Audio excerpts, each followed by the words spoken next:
Hey everybody, and thanks for tuning in to Woodcrest Bonsai. Today I'm going to work on this Ilex Shillings.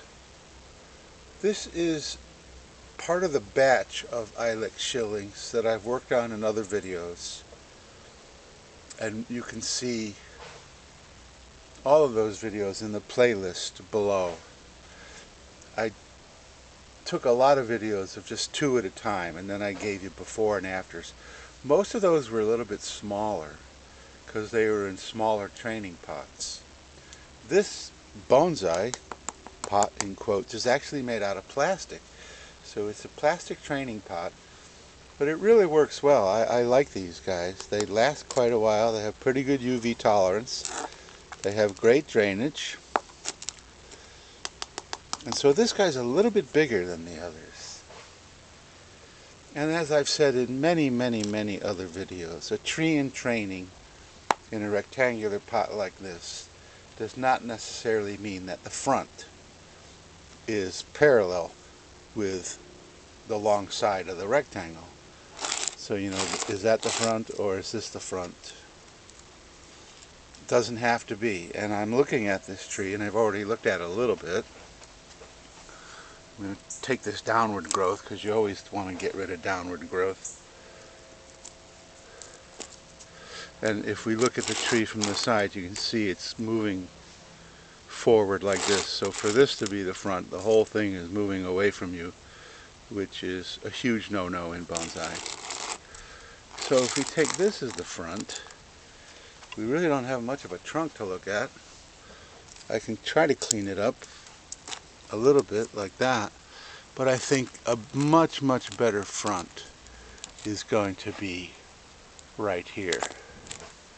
So now we have a nice line coming up to the leader, and we have some good branching that we can use for our first and second main branch.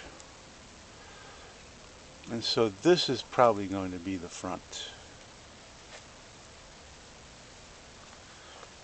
And as is usually the case, I'm doing these pre-bonsai. There's a whole bunch of extra growth that's never going to be part of the design, so that all just comes off as kind of just a haircut, just cutting away the excess stuff that I know I'm not going to use in the design.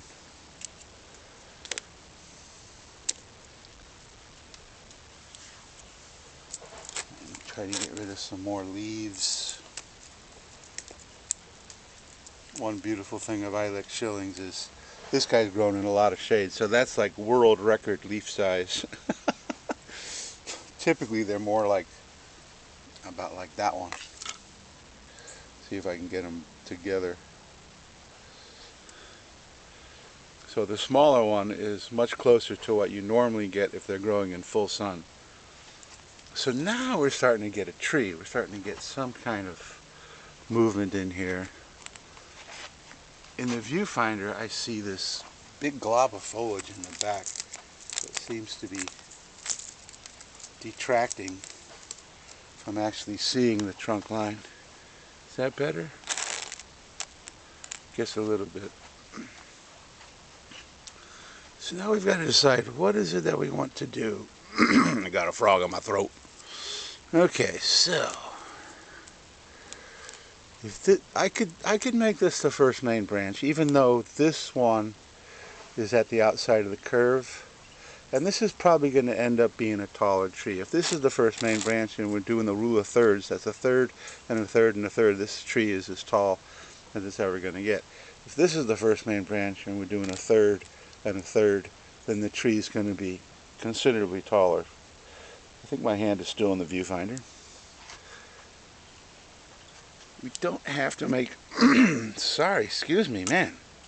We don't have to make a decision on this branch right now, but we notice we have this branch right here that's coming off of that branch that is just shooting straight back, which is just, you just never really are going to use a branch like that. You want your pads to be in here, and you want a nice ramification. This is already thickened way too much, so that's coming off completely. Okay, it's not coming off with the scissors, but it will come off with the concave cutters. There we go. Okay. So now let's bring it back to the front. So now we have a decision to make. This second main branch is very heavy because it was allowed to grow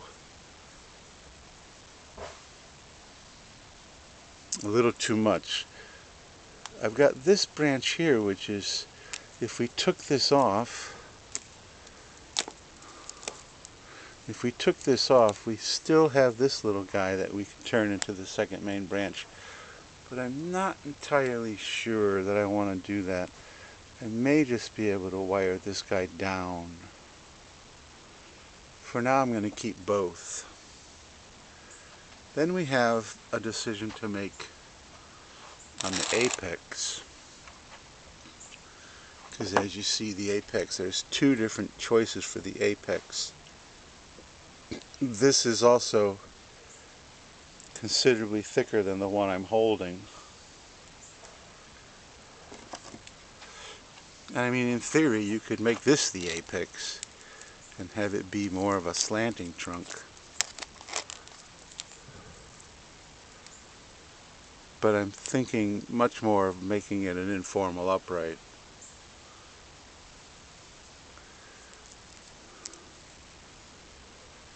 I think that's probably the way to go versus a slanting. Although the slanting works well too. Now I'm confused. And you know what happens when I'm confused, right? Nothing. That's,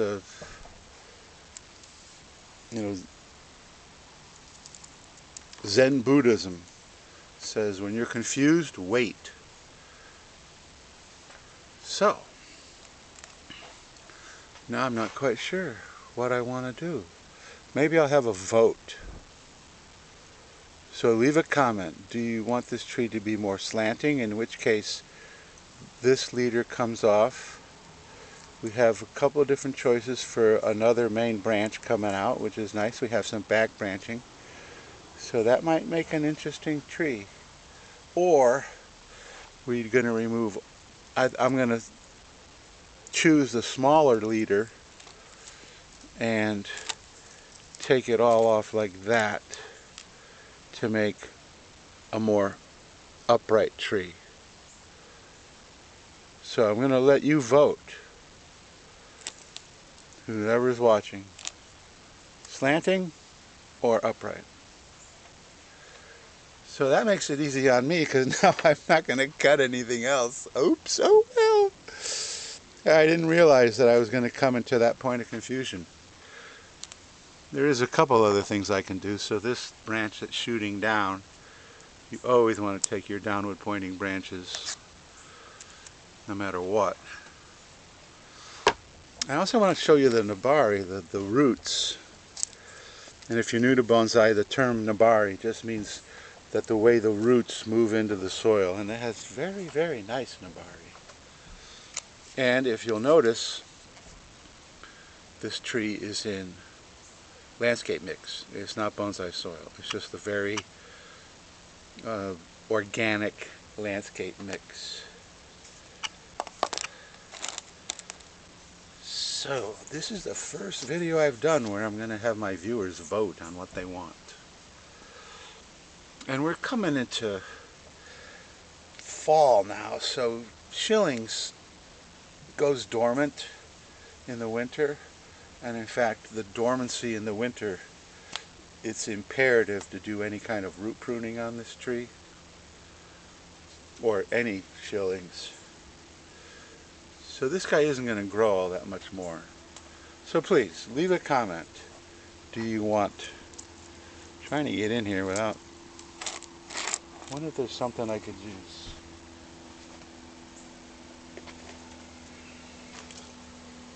I've got an old ice cream container. If you watch some of my videos, I use ice cream containers. And I think the bottom of the ice cream container will be perfect for this. So, either like this, Or, well, then, I guess I just then do this, or like that, with this as the slanting trunk.